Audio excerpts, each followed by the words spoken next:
Hello, everyone. Angela Mancini. I'm the head of APAC Markets for Control Risks. I'd like to welcome everyone here today to our panel, which is the rise of APAC, growth and opportunities into the future. And we have a terrific panel with us here today. It's, when we spoke about the panel as we were preparing, we said to ourselves, the rise of APAC is something we've actually been hearing about here in the region for a long time. So this is not a new phrase for us. We've been lucky enough to be in this region for a long time, and the region has had just a terrific ability to grow and change as the years have progressed. As we know, 2020 has been a crisis year for business for pretty much almost every sector, and there's been a variety of reasons for that. But where we are now in the early months of 2021, most of the people that we talked to and we've spoken prior to this panel are actually quite optimistic about where we are and where the future is going forward, given given where we started in the early part of last year. So it's those types of issues that we want to talk through today. I'm delighted to have an eminent panel with us here today. Stephen Barnett, who's the regional CEO for Asia for AIG, Cindy Hook, who is a regional CEO of Deloitte and is also on the board of the Economic Development Board here in Singapore, and Karthik Natarajan, who is the CFO and Vice President of Procter & Gamble, and you cover not just Asia Pacific, but also the Middle East and Africa. So thank you in advance for your participation, and we're delighted to hear from your experience and the work that you're doing on some of the themes that we're looking at for the future here as we see business in the year ahead. So let's start off. What I want to do is start macro perspective, and then we can get a little bit more specific into industries and issues. And Karthik, let's start with you. Given where we are right now, we all know the cards we're all dealt, and we worked through a lot of that, and we're sitting here at the beginning of 2021. We're looking at a market here in Asia that's, the landscape has changed for many. What are you seeing from where you sit, really just in terms of broad global macro or Asia Pacific macro outlook for the region? What, are you optimistic? Are you pessimistic? What are you seeing as kind of the broad trends at this stage of the market? Thank you, Angela. Great to be here. From the vantage point of the APAC consumer, rise of APAC is not new. What is we are seeing a very resilient consumer. There is heightened health and hygiene needs. The consumers are looking for trusted brands, which puts greater onus on companies like P&G to be able to service those needs. We're seeing a few interesting trends. We're seeing exponential growth in pockets like e-commerce. And that allows us to engage with consumers in ways that are very interesting. It's exactly the way we used to engage offline, where we're able to offer a home to the consumers to engage and interact with us. Not surprisingly, given consumers are largely in-home, TV consumption has gone up by 40% during COVID. Interestingly, non-traditional media, such as Netflix, today the consumer is spending in hours of day just as much or almost just as much in these channels as he or she is with television channels. All of this offers a wonderful way for us to engage with consumers. But even as e-commerce is growing, we're also seeing near-at-home channels increasing in importance, such as convenience stores. While the challenges are real, our job in our industry is to make sure we are able to engage with consumers where he or she is enabling us to engage with him or her, and also be able to service in channels where they're willing to shop. So I'm fairly optimistic that we'll see the best of APAC continue to be with us in the foreseeable future. Okay, great. That's really interesting. Stephen, let's turn to you. What do you see? Again, we can get into industry-specific comments as we go forward, but even just from a broad Asia-Pacific macro perspective, what do you see in terms of trends? I think there's two trends I'd like to mention. The first would be cybersecurity. With the increasing number of, I think we've never seen as many people working from home, remote access creates weakness, and there's significant vulnerabilities for cyber attacks. So there's an increase in phishing attacks. You've got a very significant uptick in the sophistication associated with those attacks. Then the travel sector, that we all know the impact that has happened around the world, but Asia Pacific is a particularly interconnected environment compared to other parts. And what we've seen, I think the statistics for the fourth quarter of last year the travel was down 98%. And so I think as we move forward, what we're going to have to do is, we've got a very fluid environment, and it's going to be understanding how we navigate that. But I think those two are very significant in our sector. Okay, great. Cindy, let's turn to you. You have such an interesting vantage point because you oversee a business that covers pretty much almost every sector, right? So you're really at the heart of helping clients that, again, across a range of sectors, a range of geographies around Asia. What are you seeing? Yeah, I think there's an increasing sense of optimism. You're right. Asia, all of our businesses came here because of the growth and the potential for this region, and why there are geopolitical issues and in some ways a reversal of globalization. I don't think that trend is going to hamper the growth of this region. I actually think the crisis has the potential to further accelerate the growth in Asia. Of course, it does vary sector by sector, and some sectors are down, as you've mentioned. But I think most businesses that are able to adapt and transform and move agilely to changing consumer demands, to use digital technologies, are going to see upside.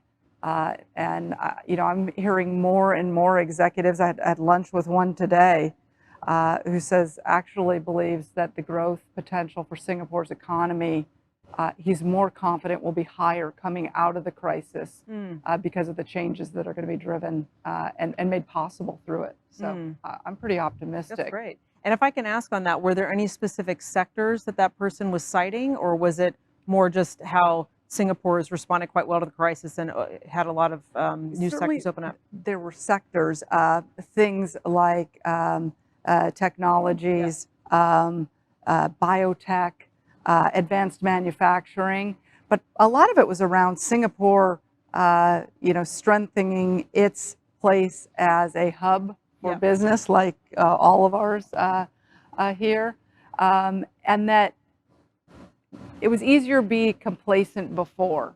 Things were going okay, so you kind of went like this, and now everything's been thrown up. You're seeing potential opportunities that you didn't before, and an impetus to change. Because I don't think anybody's relaxing right now. Yeah, it has been pretty extraordinary. I mean, I've sat on a number of business panels and also with controllers' clients, and everyone is saying that they took the opportunity. They had to, but it was great in a way to really think about business models and plans and think about how to get sharper and more efficient, and maybe think about new products or new, business units and things like that. And I think, I guess ultimately that it could be positive for many businesses in many sectors. I agree. Yeah.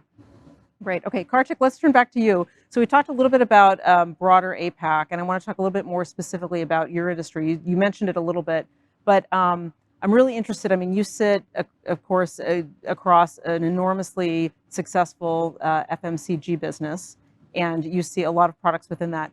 In your industry, as you look at, again, 2021 and beyond, are there particular, above and beyond what we've already discussed, but are there particular growth trends or challenges you see in your industry, pain points? Give us a bit of a insight into that, because that industry, again, is one that we hear a lot of in the news as it relates to kind of some of the changes that we've been seeing. Sure. The beauty about the region is the diversity of the consumer group. You just step back and look at it, it's perhaps the most diverse region in the world.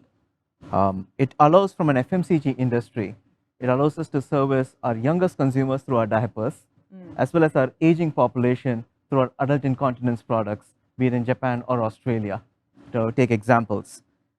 This region, because of its diversity in an industry such as ours, is literally the fountainhead of innovation. If you think about the digital possibilities that Cindy mentioned, we have here our Digital Innovation Center, which provides cutting-edge solutions for our retail partners, which offers win-win solutions to them as well as us. For an example, image recognition, the possibilities to get the shelving in a way that best serves the needs of the shoppers, in a way that generates better revenue for them as well as us, and makes the shopping experience so much more superior. We have some of the best technologies to inform us on supply chain with predictive technologies. And that leads me to the potential challenge this region offers, which is supply chain. If you think about the number of countries and the borders we need to cross, and a COVID environment, which makes it all the more challenging, you have essentially 40% of the world's shipping lanes in this region, in an industry such as FMCG, with the challenges to find ocean liners and to be able to freely trade goods. Yes. With countries going in different forms of shutdown.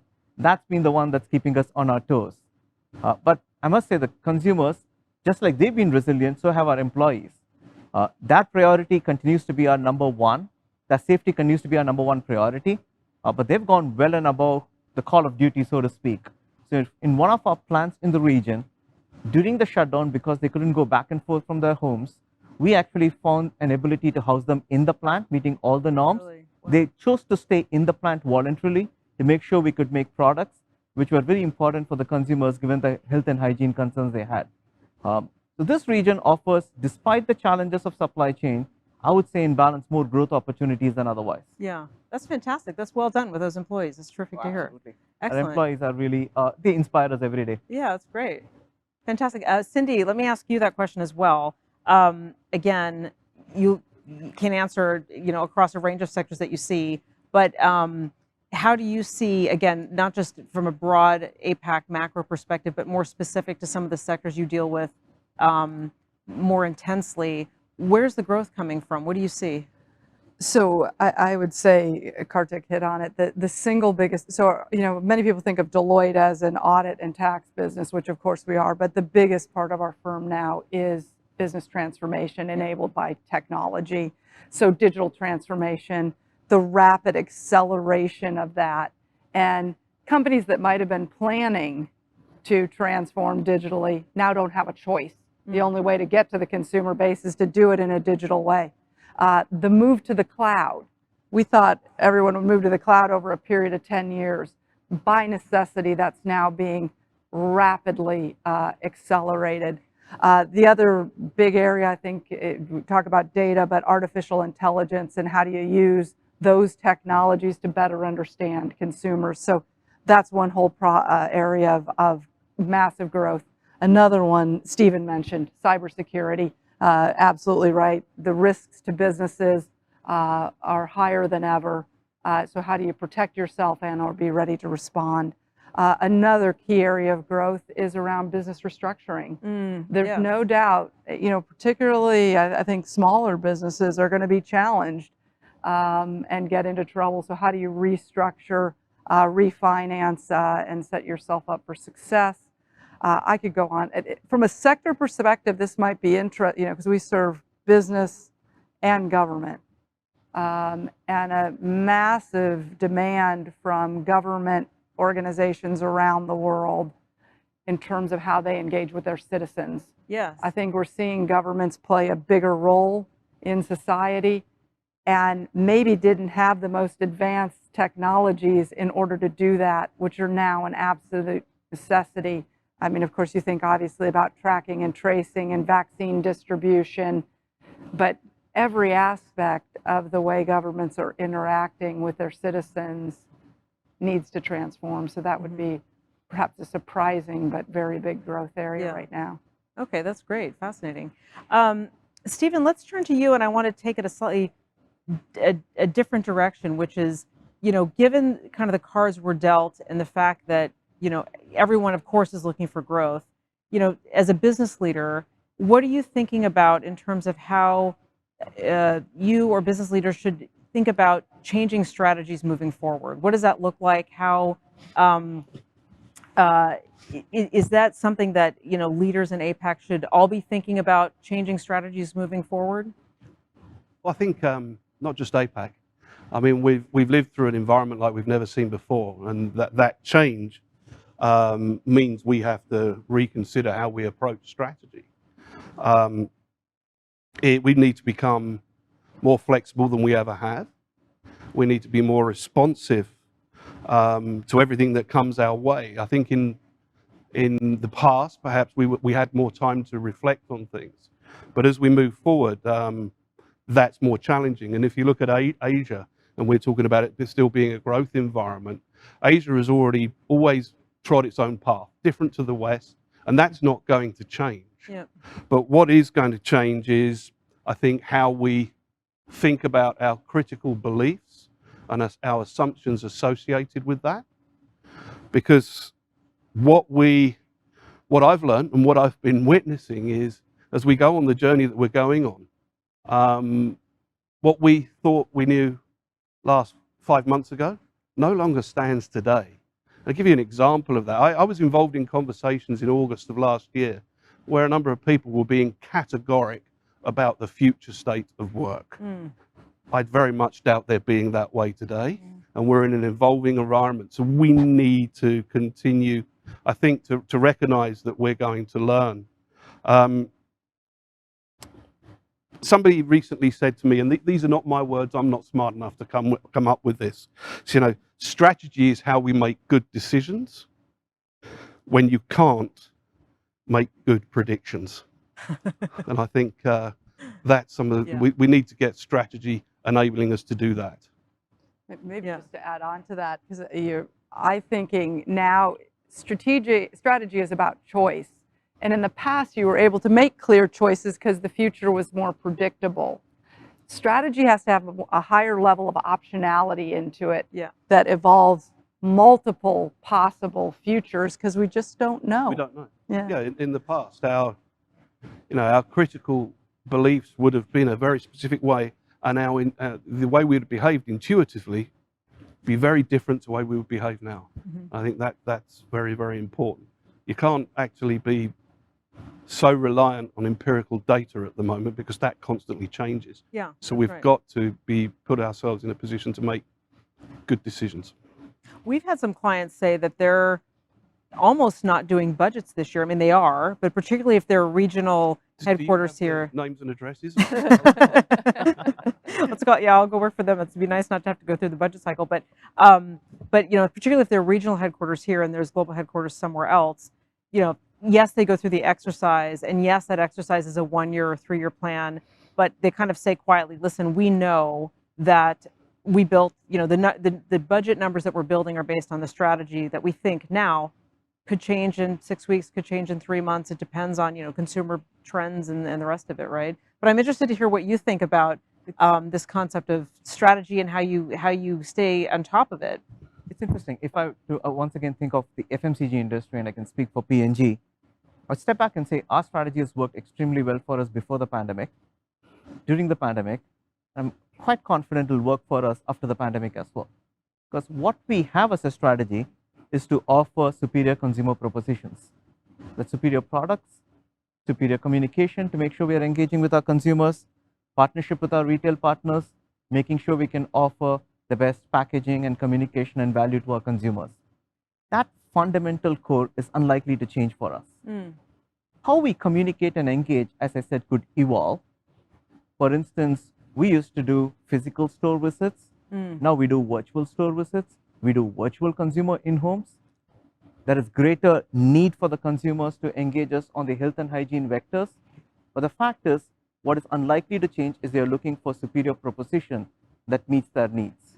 That is unlikely to change in our industry. So for us as a 70 billion company, we're not looking to pivot. We are looking to double down. Yeah.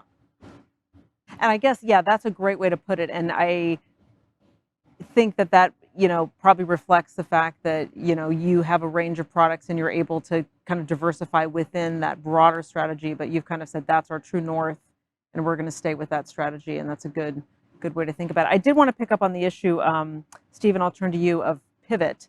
I know people have said, oh, please stop saying the word pivot, but I will do so for the next minute and just say, how important do you think it is for companies to be able to pivot? We've talked about strategy and thinking about how you might change the forward-looking strategic planning, but just more broadly, how important is that pivotability from what you see? Critical. Like you, I think the people I work with on a daily basis are bored of me using the word pivot. So I'll try not to use it too much as we go through. Companies, the need for us to be fast, agile, and flexible like we never have before is there. And it's being responsive to the playing field that we're in.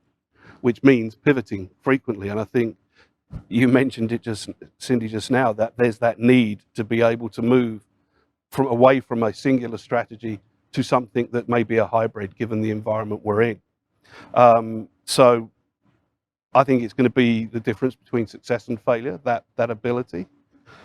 You know, a way we're looking at, all economies are trying to recover at the moment, and at the center of recovery is confidence. And I think what we're looking at is trying to play our part in building that confidence that then helps that economic recovery. And I'll take it back to what I mentioned earlier in the two trends that we're seeing and the travel sector. If you know, APAC being what it is, as I said, very interconnected. I think the statistics, the GDP contribution is $1.5 trillion, and it employs over 57 million people in the region, travel and tourism. So it's critical that that comes back in some form.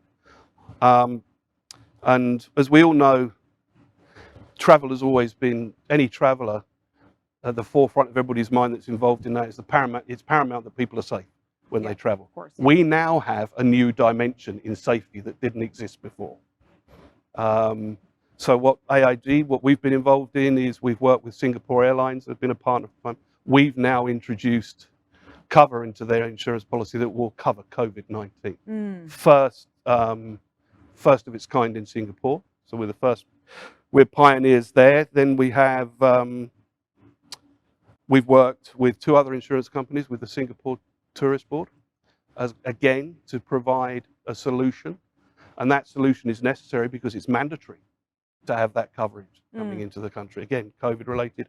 And for the first time, we've looked at the hospitality sector, and we've got involved again in Singapore with a major hotel chain, so to try to help them generate that confidence and security to bring people into their environments. So that's three examples of us pivoting.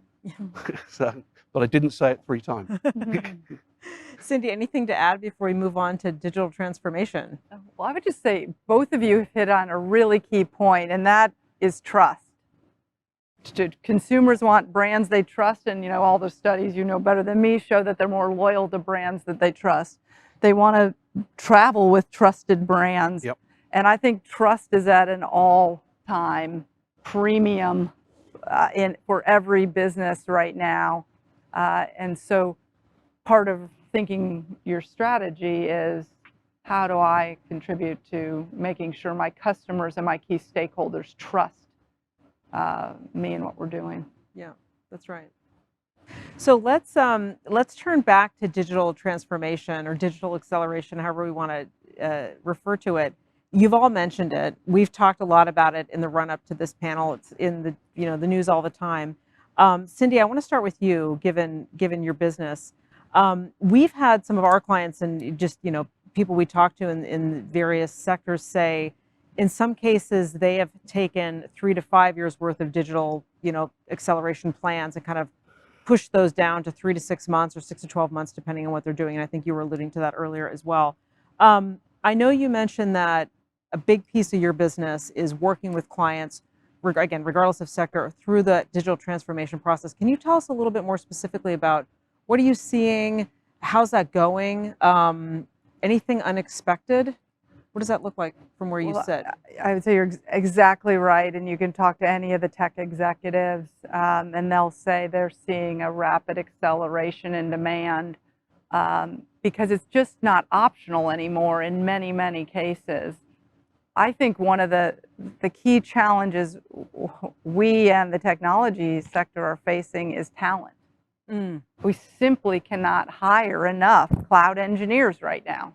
They're not there, they don't exist. And I think I like to look at optimism. There is a chance that all of this we've been talking for a decade about we need to reskill people to future ready skills. I think almost this is going to force that because the demand for these people is so high. You're going to see more investment in that movement of more people from other parts of the economy into technology. which is going to be needed in the future beyond this crisis. So that would be one key, pointy end this is coming to. In terms of what's driving it, it's being able to get to your customers or your clients in a way that you can't use the old ways of working. Yeah. And it's been interesting. I mean, we've seen some really creative ways, or that people are changing things, and that's so. I think what struck me is not. I mean, yes, a lot of companies are moving through their digital transformation plans more quickly, but the creativity that they're using is really interesting. Well, and they're changing their operating models completely, and their revenue drivers are changing. So it is an opportunity. And the points on strategy, I'm kind of between Karthik and Stephen on that. We looked at our strategy from before the crisis, and the core elements of our strategic choices stood up, which tells me the strategy was pretty good beforehand. But there's aspects of it that we have to make more optional, more flexible, ability to shift aspects of how we operate to a new model. And I think you're seeing a lot of companies do that. And then what's the technology they're going to need to enable that? Yeah, that's right. Because it's not just technology for technology's sake. Yeah, absolutely. Exactly. Okay, great. Yeah. So Karthik, let's turn back to you. So again, back to the FMCG business industry more specifically. There's been a lot of changes, I assume, as you mentioned some already, with consumer trends. Can you talk us through a little bit about what you're seeing with digital transformation, either at P&G or in the industry more broadly, as it relates to picking up some of those consumer trends? Is there anything that surprised you, or anything that's kind of unique and creative, or was it just a matter of moving things along at a faster pace towards being more digitized? Sure. I'll pick from one thing that you said, which is an excellent point, Angela, which is it's important to define the outcome of the technology. Yes. And when that's done well, it's a great catalyst and an enabler, right? Let's start with our company's what was, what is, and what will always be our first priority, which is our employees, right? We've evolved our training platforms to be fully digital now. And when you do that, it allows you to move from a new normal to a better normal. We've had let me take my own function, finance, as an example. We had over 2,000 hours of training, fully digital, customized, curated, and the scores and effectiveness are better than what it was face-to-face. Because we're able to engage our employees when they choose to engage, and with modules that's most relevant to them. And it's not just that, it allows us to stay connected and gives a sense of belonging and community when it's most needed at this point in time. The consumer evolution has accelerated, and we've kept pace with it. If I think of a simple example as brushing, today we have products in Oral-B that offers not just good brushing, but literally an oral hygiene checkup. Tells you which part of your teeth you have not brushed it, tells you how your teeth is, and it's all done every day, right? This is going to evolve to a point where I can see where you're able to get a regular read on broader health and hygiene checks. Yeah. Like a Pampers Lumi product, where you have sensory cues for the parents to know how the baby is doing. Yeah. So I think the future is exciting. And as far as the technology is outcome-based, be it the image recognition in store, to offering parents an ability to engage with the babies with digital monitors, to sensory products embedded in Pampers, I think the future is wonderfully bright. Yeah, that's fantastic. Great. It's so interesting. I wish I did my early years parenting now and not then. Stephen, let's turn back to you. So digitization, as we know, has a lot of benefits. I sit in the risk industry, so of course feel obliged to say there's risk as well as we get things more digitized. From your perspective, what does that look like? What are you seeing as potentially some of the risk areas? Well, to begin with, we recognize in the industry we're in the need for digitization. Yeah. We totally appreciate that. But with that comes, I think, the need for an element of caution, because digitization in itself is a challenge. I mentioned it earlier, the need for cyber resilience is very important, because as we know, the cyber risk globally is one of the biggest risks the world faces at the moment. and in some respects, the great unknown. Asia Pacific is a little bit of an element of contradictions here. You've got some of the youngest and most advanced technological companies in existence, but arguably it lags behind the US and Europe in terms of its cyber resilience. There was a Cisco study in October of last year that I think it's 97% of SMEs in APAC region have seen a 25% increase in the cybersecurity issues compared to 61 in the rest of the world.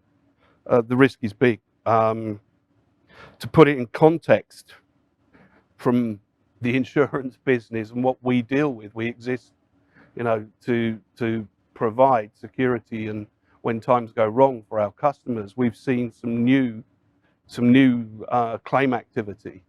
So, particularly in the smaller business space, the claims are getting larger. But we've seen cyber incidents that have both had physical and financial implications, and that's new to have both. An example would be an employee who worked for a refrigeration environment, put a virus into the computer system. So that obviously impacted all that they did, and it led to forensic costs to remediate the system. It led to criminal damages to the property caused by the employee, and then it led to an ensuing loss related to the inventory. So it covered every aspect. And then, the worst that I've heard is the death of a person that couldn't get into hospital because the computer system was down. Oh dear, yeah. And they couldn't admit them. So I think very much recognize the wave and the need and the urgency around it. But as that grows, that risk is going to get bigger and bigger, and I think there needs to be greater awareness around that. Yeah. One more quick question, Karthik, I'll ask you this one before we move on, as it relates to digital innovation, which is Singapore, as we know, we all sit in Singapore, is keen to be at the forefront of digital innovation because there's obvious benefits. We talked a little bit before already, not just for business growth, but also sustainability. It's an interesting conversation to have. What is the private sector's role in that as Singapore thinks through that? I know you had some interesting thoughts on that. Can you share a little bit about what you see as, the role the private sector could play as Singapore is looking for digital innovation more broadly across the market? Sure. Singapore, for us as a company, we're able to partner in many ways with the government because it's also a digital innovation hub. And there are 2 or 3 vectors in which Singapore plays and offers cutting-edge technology, not just for this region, but for us, for the rest of the world as well. I talked to you about our Singapore Digital Innovation Center, where we're able to test with customers technology that frankly doesn't exist today, but one could be revolutionary for our industry, such as making sure that consumers are always able to shop products they want, when they want, at stores or sitting at their desk, which is what we call Omni. It's either going to the store or when they want to, at a click of a button, be able to order what they want to do. Delivery solutions, because that's a huge challenge for the industry to make sure that it's efficient and effective. And then supply chain, to make sure that with predictive technology, we are able to have good efficiencies in terms of inventory, but at the same time improve effectiveness of how we service our consumers and customers. An important aspect of our responsibility, and we have taken on as part of our WEF commitments, is digital fluency of small and medium entrepreneurs. So we take that very seriously, and we've actually partnered in order to be able to enhance the digital fluency of all of our partners. We also partner actively with startups to offer win-win solutions for them as well as for the company, and also for the consumers and customers we partner with. So the focus of digital innovation dovetails very well with P&G's focus and what we think the role of Singapore in particular and this region in general could offer for P&G as well as the industry that we operate in. Okay, great. Picking up on the sustainability / climate change topic, Cindy, I'm going to turn to you. I know this is something that you look at carefully, and I know you're on the board as well of the Great Barrier Reef Foundation. Can you talk a little bit about, as you've said before, you've written articles saying the battle for climate change will be won or lost in Asia. And again, I know this is something that you specifically look quite a lot at. Can you talk us a little bit through how you see that issue today and kind of going forward with exactly where we're at and what's happening around Asia?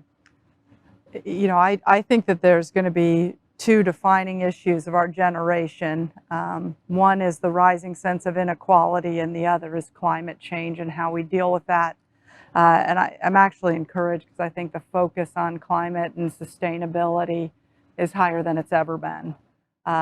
You asked Karthik the question about Singapore and where will it play a role, and I do think Singapore being out front on green investments, green technologies, and the like, is a place where Singapore can differentiate.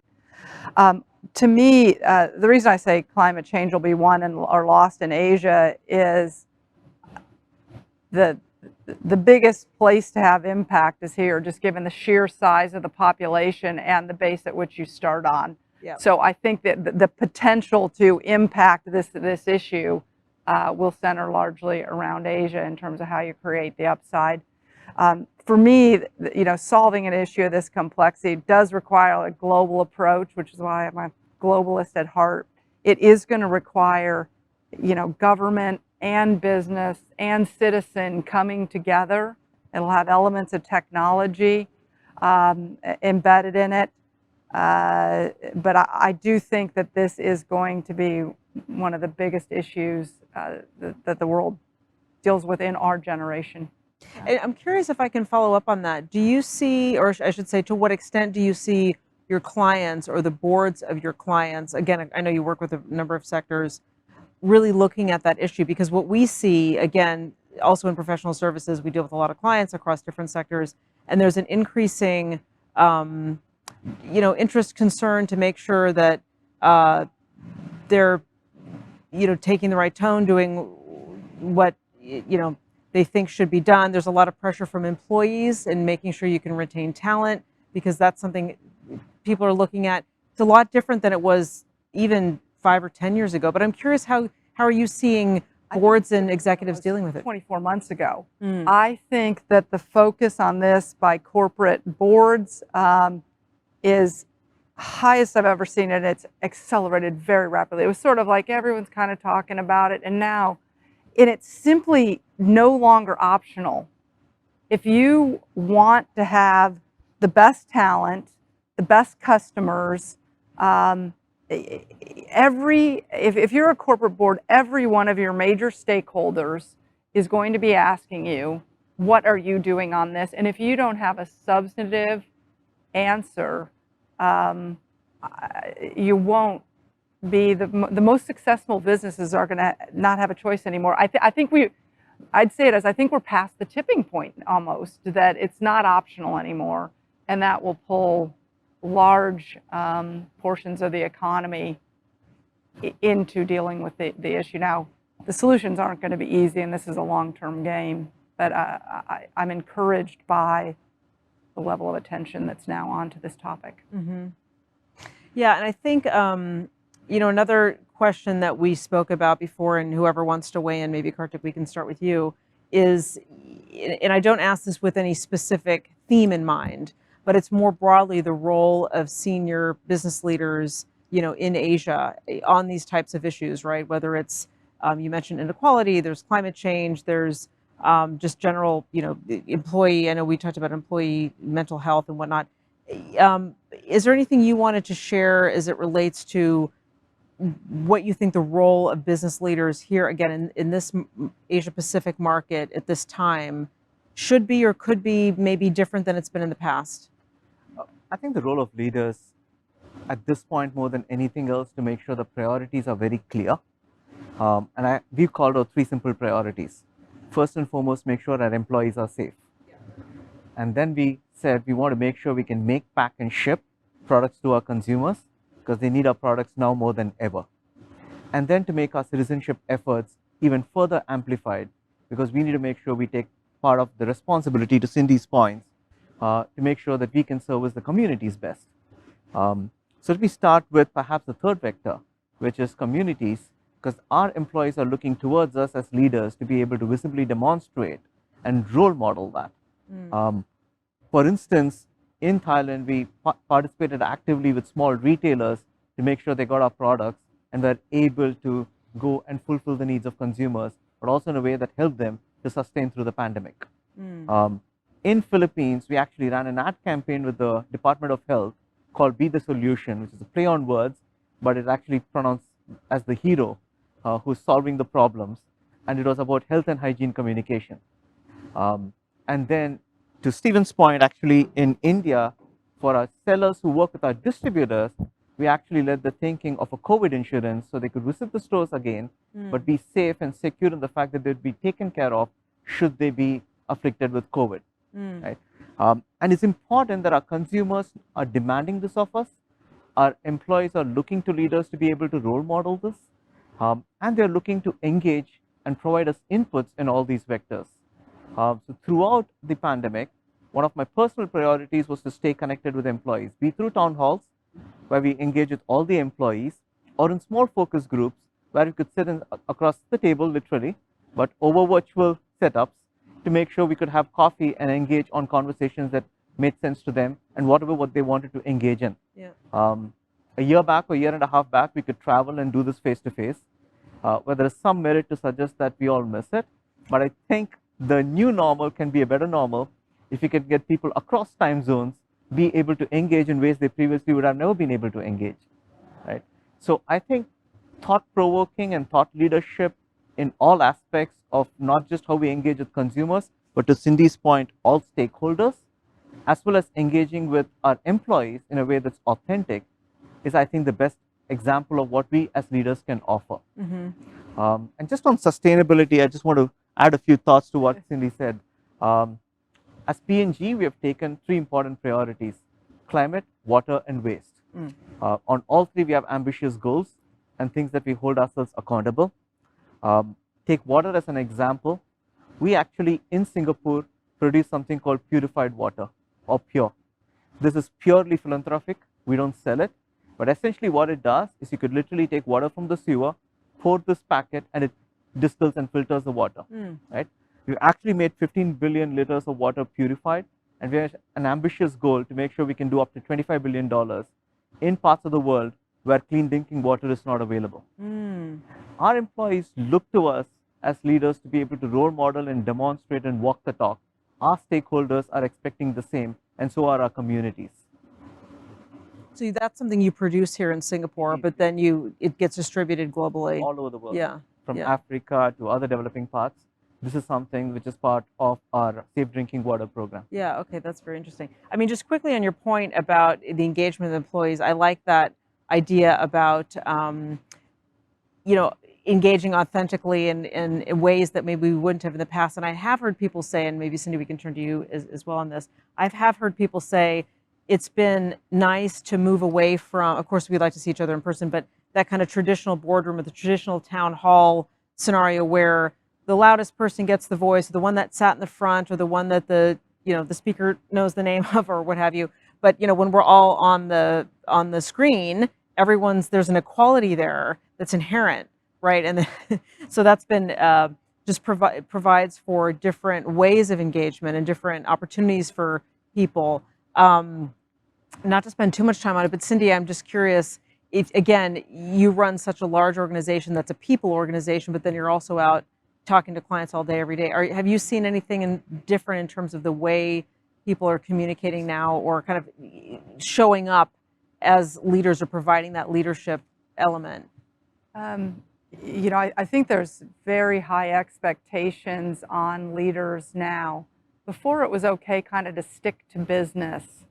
And I think now there is a much higher expectation on how you visibly show and live the values of your organization. I thought, Karthik, you did a great job. Here's the values of PG&E and how I live them every day.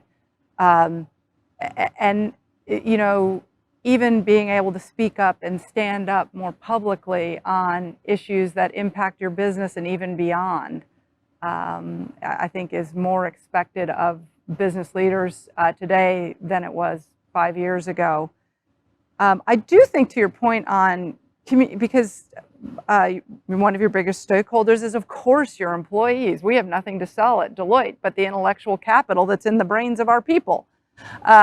So engaging that group, and one of the hardest things I've always found as a leader is communication, getting your messages.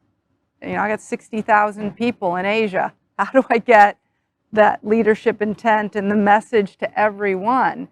And there are some advantages to the new technologies that we've all become so comfortable with in getting to people and getting messages out.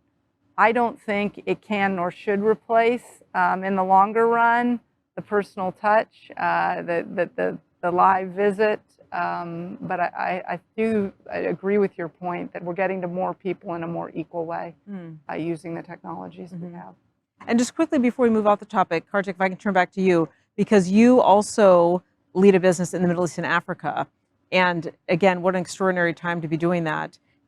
Is there anything you would add to, or maybe it's no different, but in terms of when you think about leadership, when you think about how we handle customers and employees and just show up as business leaders in the market during this time, is there anything different that you're seeing in the Middle East and Africa versus Asia?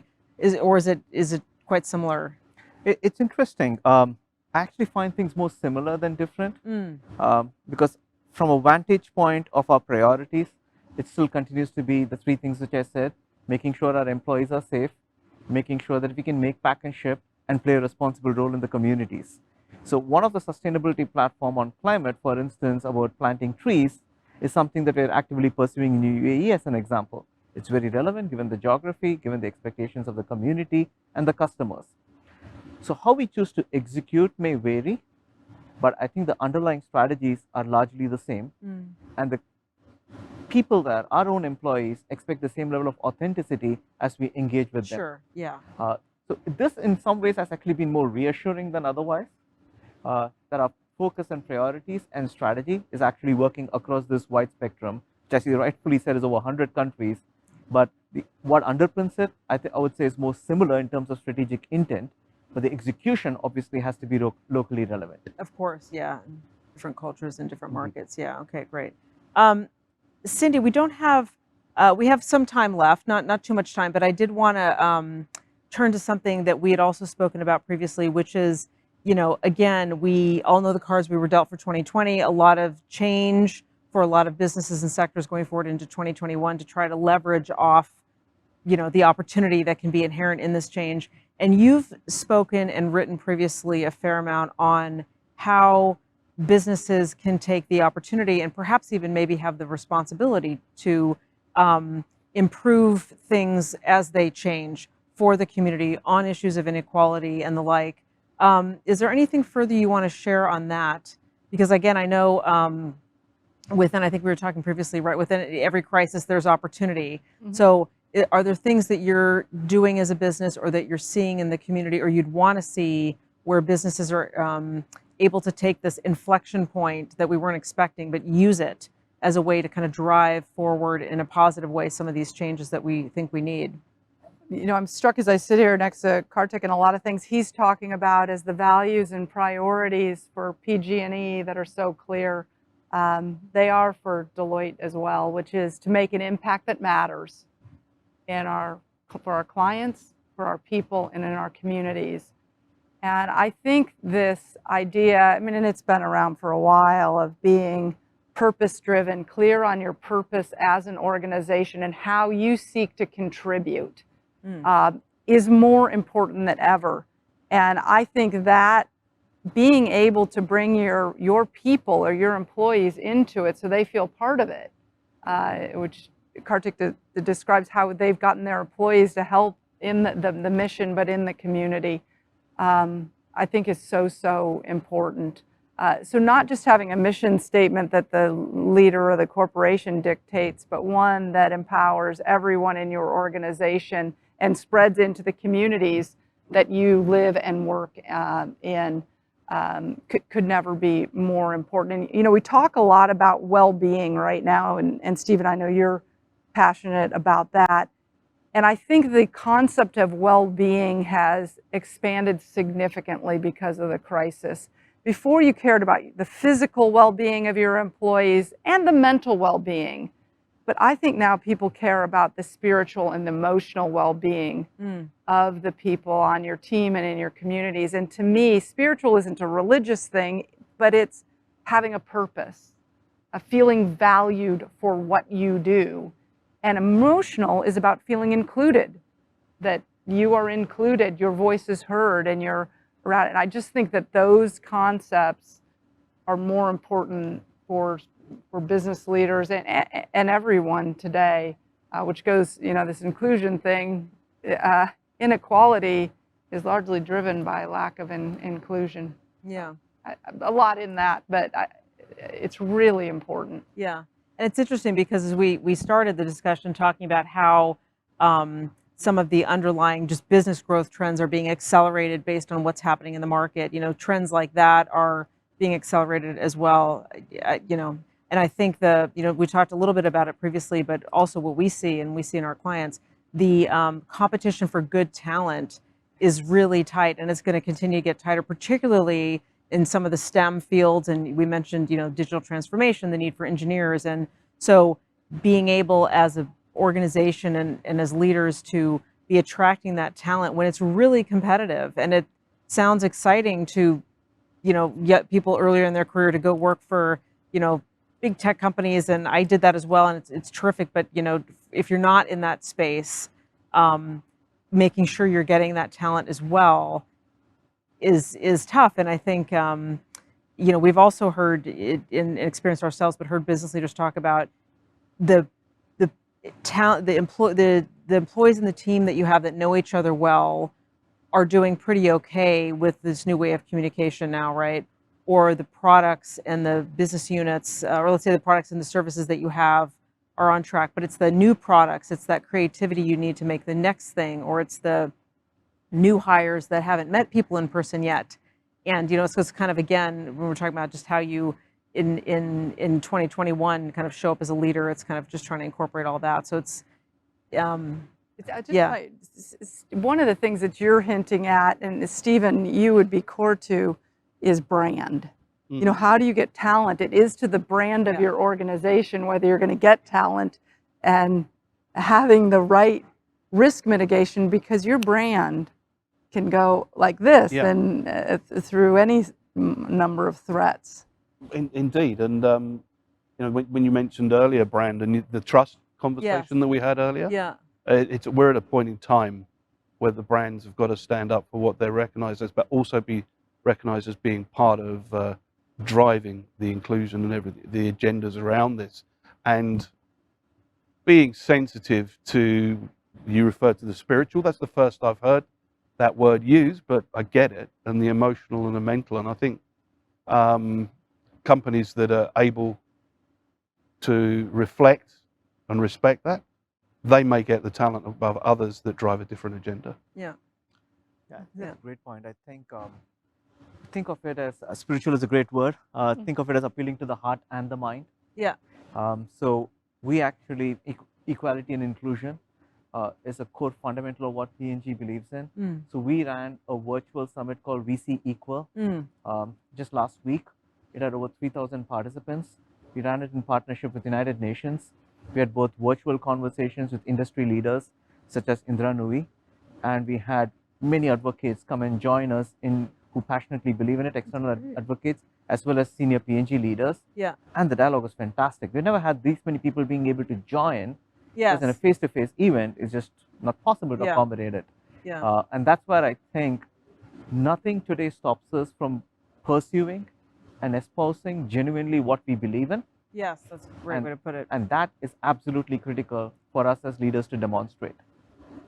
Yeah, that's great. Well, I know we're running a little bit short on time, so we're going to wrap up in a minute here. But I just wanted to say, of course, thank you all for joining. But for me, it's been a really interesting conversation because, clearly the focus is where we see the market and the business growth in this year and beyond. But there's so many related themes that underpin that.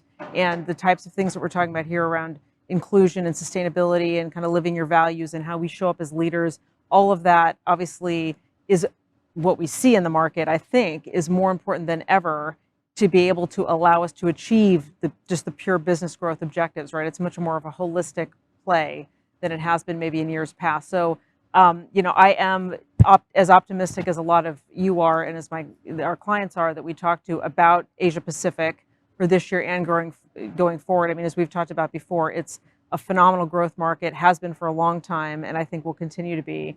And I think, really resilient to some of the challenges that we've faced, and what a great, you use the word diverse customers and diverse employees, and it's just a fantastic region to be in at this time with this issue set.